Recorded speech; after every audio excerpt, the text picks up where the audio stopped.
E aí, tudo bem? Seja muito bem-vindo ou seja muito bem-vinda à nossa primeira videoaula do canal Análise de Dados Brasil. Eu sou o Gleison Bispo e nessas próximas semanas ou durante esses vídeos eu serei o seu web professor. Se você ainda não assistiu o nosso vídeo da introdução desse canal, eu te aconselho fortemente que você vá lá, assista esse vídeo e depois você volte aqui. Mas se você já assistiu, seja muito bem-vindo à nossa primeira videoaula. E nessa aula a gente vai tentar responder essa pergunta: o que é a tal, o que é a bendita ciência de dados? Muito provavelmente você deve estar cercado de dúvidas sobre o que é isso, porque de fato a ciência de dados, ou essa ciência nos últimos meses ou nos últimos anos, ela ganhou muita notoriedade. E tá todo mundo falando, tá todo mundo especulando e cada vez a gente escuta o que é essa tal de ciência de dados. E a ideia é que você saia daqui desse vídeo hoje mais ou menos com uma boa noção do que é a ciência de dados e o que ela abrange. Tá legal? Mas antes de falar de ciência de dados, ou o que é a ciência de dados, primeiro a gente precisa voltar e entender a matéria-prima da ciência de dados, ou seja, os dados, tá bom?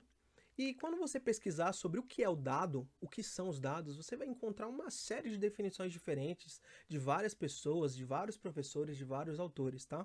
Mas de forma muito pragmática, o dado nada mais é que um registro, tá? E quando eu falo registro, esse registro ele pode ter vários formatos diferentes. Então, o dado ele não é só uma planilha de texto em Excel, porque a gente sempre acha que um dado acaba sendo somente uma planilha. Mas não, pessoal, o dado ele pode ser qualquer tipo de registro, tá? E quando a gente fala de dado, ele pode ter vários formatos e eles podem ter vários tipos. E aqui a gente vai falar dos dois principais tipos dos dados, tá? Que eu acho que, na minha sincera opinião, esses são os dois principais grandes grupos de quando a gente fala de dado, tá? A gente tem dado, em sua grande parte, em formato não eletrônico. E quando a gente fala em dado de formato não eletrônico, imagina, por exemplo, sabe quando você estava na escola e você precisava de algum documento e você ia lá na secretaria e tinha aquele monte de pasta, aquele monte de armário cheio de pasta com informação sobre aluno? Aquilo tudo é dado, só que ele não está em formato eletrônico, ele não está no formato ou armazenado dentro de um computador. A gente chama desse dado que seria de forma física mesmo, no papel, de formato não eletrônico. Então, quando a gente fala de uma biblioteca, então imagina a Biblioteca de Alexandria, aquele monte de livros, pergaminhos que a gente tinha lá. Tudo aquilo era dado, e de fato são dados, só que em formato não eletrônico. E o segundo grupo, como você já deve estar imaginando, é o grupo de dados em formato eletrônico, tá? E quando a gente fala em formato eletrônico, não é só uma planilha em Excel. Novamente, eu gosto de gosto de apertar muito essa tecla. Quando a gente fala de dado em formato eletrônico, ele é todo dado em formato digital dentro do computador. E quando a gente fala em computador, armazenado como 0 ou 1, tá?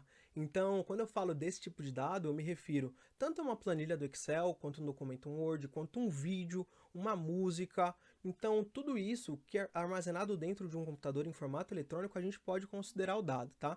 Ele pode não estar em formato planilhar ou tabelar, como se fosse uma planilha do Excel, mas mesmo assim, quando a gente fala de uma música, por exemplo, ali tem muita informação. E se a gente extrair de forma correta essa informação, ela tem muita coisa a nos dizer. Então, tudo isso é dado em formato eletrônico. Beleza? E nesse curso, ou durante essas aulas, a gente vai falar de dados em formato eletrônico, porque esse dado em formato eletrônico é muito mais fácil da gente manipular e usar técnicas computacionais para poder extrair valor desse dado, tá? Gleison, você está me dizendo que somente o dado em formato digital é possível a gente fazer análise de dados? Não, pessoal. O dado em formato físico ou em formato não eletrônico também é possível a gente fazer análise e extrair valor. Lembra daquelas empresas um pouco mais tradicionais que usavam aqueles livro-caixas que o pessoal anotava tudo que saía, tudo que entrava? Aquilo nada mais aquilo nada mais é que são dados de finanças, e as pessoas faziam análises daquilo. Então aquilo é um exemplo que é possível sim a gente utilizar técnicas de análise de dados em dados não em formato que não seja eletrônico, tá? Mas para que esse curso tenha para que você tenha um bom entendimento, para que a gente consiga utilizar boas práticas, a gente vai focar principalmente em dados no seu formato eletrônico, tá bom?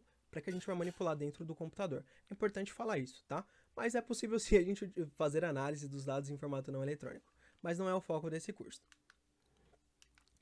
E como já diria Mufasa no seu filme Rei Leão, o pai do Simba, tudo nessa vida tem um ciclo. E não é diferente para o dado. O dado também tem um ciclo de vida, que é o ciclo de vida do dado, tá? E para que a gente possa entender esse processo de ciência de dados, é importante que a gente entenda esse ciclo de vida do dado. E ele tem várias etapas.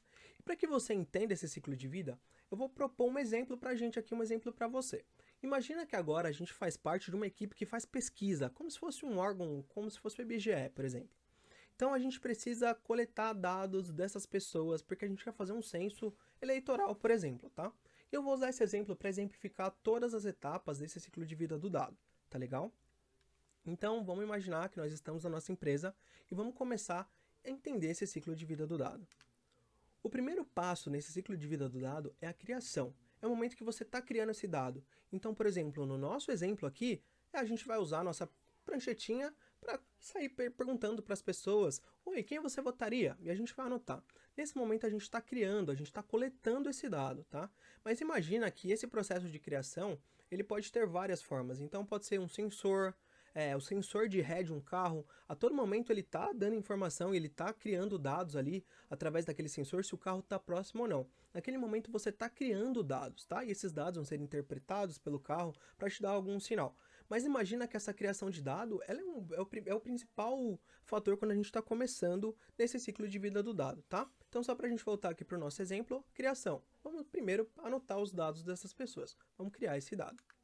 Depois disso, tem o armazenamento. Então, no fim do dia do nosso trabalho, coletamos aquele monte de dados daquelas pessoas e a gente precisa armazenar esse dado dentro do nosso computador. Então, a gente vai abrir o nosso Excel e a partir desse momento, a gente vai armazenar todos aqueles dados daquelas pessoas com aquelas informações dentro de uma grande planilha do Excel. Tá legal?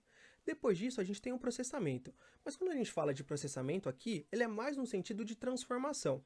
Então, imagina que provavelmente alguém deve ter colocado as cidades de forma curta, de forma um pouco resumida, e a gente vai definir que a gente vai querer o nome por extenso. Então a gente vai ter que fazer alguns processamentos para que todos os dados estejam no mesmo formato, para que a gente possa fazer a análise, que é o próximo passo desse ciclo de vida. Na análise é aí que a gente vai tentar extrair valor, fazer análises, para conseguir ter algum sentido e significado desses nossos dados, tá? Depois disso, a gente vai compartilhar os nossos resultados, nesse nosso caso, a gente vai compartilhar a nossa pesquisa, seja na TV, seja lá no Jornal Nacional, a gente vai conseguir falar para os nossos eleitores, a gente vai compartilhar os resultados que nós fizemos a partir das nossas análises.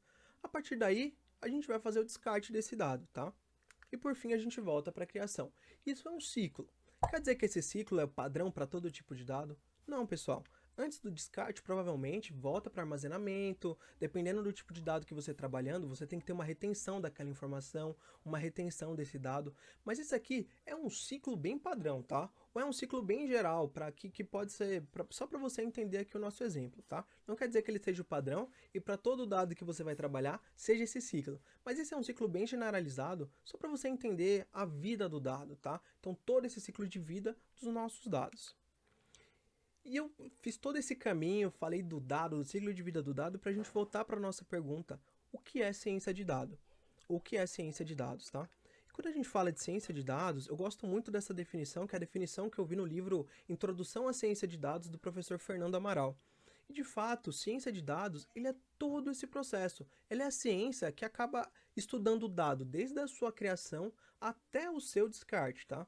Então, quando a gente fala de ciência de dados, é muito mais amplo do que às vezes a gente acaba escutando por aí. Então a ciência de dados ela vai cuidar do dado desde a sua criação, passando pelo armazenamento, processamento, análise, compartilhamento até o seu descarte. A ciência de dados ela cuida de todo esse ciclo de vida, tá? Fazendo várias transformações, processos em cada uma dessas etapas. Mas é importante entender que a ciência de dados ela engloba todo esse ciclo do dado, tá? Muito provavelmente, quando você está escutando sobre ciência de dados, as pessoas principalmente focam nesses 3 pontos, que é o processamento, transformação, análise e o compartilhamento de resultados. De fato, a ciência de dados não é só isso, como eu acabei de te falar, mas isso não está de tudo errado. Esses 3 pilares a gente pode definir como as principais atribuições do cientista de dados, que é um dos profissionais que trabalham em todo esse ciclo de vida do dado, que acaba entrando no ciclo de vida da ciência de dados, tá? Esse é o principal profissional, que é o cientista de dados. Então, não está de tudo errado, mas quando a gente falar de ciência de dados, imagina que ela não é só isso. Ela engloba todo esse ciclo de vida do dado. Tá legal? Espero que tenha ficado claro para você. Pessoal, por hoje é só. Eu espero que você tenha entendido e que o conceito de ciência de dados tenha ficado um pouco mais claro dentro da sua cabeça. Tá legal? Até a próxima aula. Se você não deixou o seu like, deixa o seu like nesse vídeo, compartilhe e se inscreva no nosso canal, tá legal? Lembrando que a gente também está nas outras redes sociais, tá? Como eu falei lá na aula de introdução, a ideia é que todo esse conteúdo do nosso canal seja disponibilizado lá no GitHub e você consiga seguir a gente também, tanto no Twitter, no Instagram e na nossa página no LinkedIn. Eu vejo você por lá e até a próxima aula. É um prazer ter você como nosso aluno.